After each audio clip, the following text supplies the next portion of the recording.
Ever been stuck in a financial jam? Car on the fritz? Surprise medical bill? Or maybe you just need a little help getting through a rough month. We've all been there. That's when you might consider a short-term loan. But with so many lenders out there, it's crucial to find a reputable one. Today, we're diving deep into post-lake lending. Are they the knight in shining armor your wallet craves? Or is there more to the story? Buckle up, because we're separating fact from fiction to help you make an informed decision. Native American owned. But what does that mean? Post-lake lending makes a big deal about being owned and operated by a federally recognized Native American tribe. This sounds impressive on the surface, but it doesn't automatically guarantee legitimacy. Tribal sovereignty is a complex legal issue, and it can impact how these lenders operate. Here's the key takeaway. While post-lake lending claims to follow federal consumer financial protection laws, it's important to understand that tribal sovereignty allows them to potentially operate under their own regulations. This can be a double-edged sword. On the one hand, it might provide some flexibility for borrowers. On the other hand, it could mean less stringent oversight compared to traditional lenders.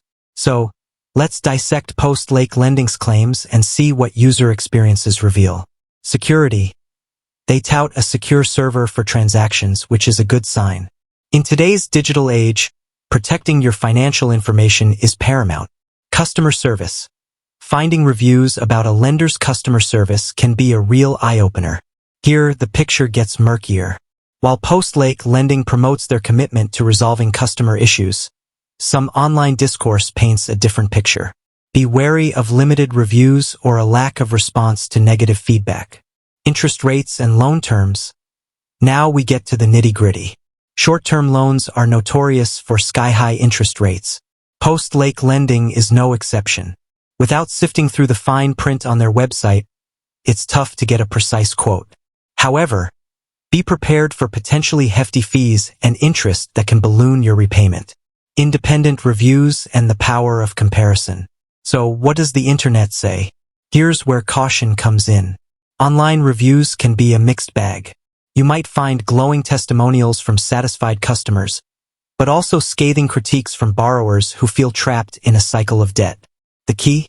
Approach all reviews with a critical eye. Look for patterns and see if the negative experiences outweigh the positive. Are there better options? Before you jump into post-lake lending's arms, consider exploring alternatives. Here are a few options. Credit unions. These member-owned institutions often offer lower interest rates and more flexible loan terms. Payday advance apps. These apps can provide small, short-term loans, but make sure you understand the repayment terms and fees. Negotiate with creditors. Can you contact your creditors and explain your situation? They might be willing to work out a payment plan. Remember, exhaust all other options before resorting to a high-interest short-term loan. Borrow wisely and do your research. So, is post-lake lending legitimate? They seem to operate within the legal framework, but that doesn't necessarily translate to a borrower-friendly experience. The potential for high interest rates and limited consumer protection should give you pause. Here's the real key. Do your research before borrowing from any lender. Read the fine print, understand the repayment terms, and compare rates. There might be a better solution out there for your specific situation. With that said, thanks for watching, and until next time, borrow smart and prosper.